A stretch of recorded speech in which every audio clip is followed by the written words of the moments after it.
We invited Professor Kucic from the Cancer Prevention Center in London to give us an idea of which will be the impact with the vaccination against HPV.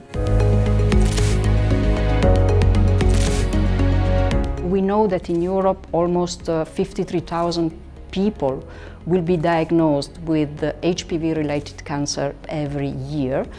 This means 40,000 men and 10,000 female. It has been shown that the effect of the vaccination depends on the percentage of vaccination coverage in the female population. The most important information is that there is a cross-protection between high-risk HPV groups. Moreover, there is also an effect on the boy population. So in this scenario, waiting for the upscaling of the cancer vaccination in female, we really need to claim a gender-neutral vaccination.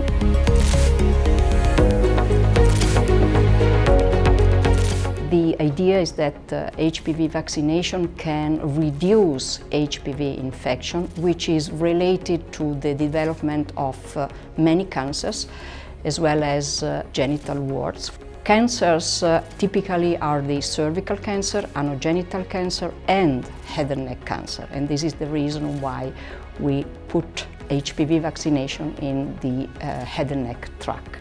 See you in Barcelona.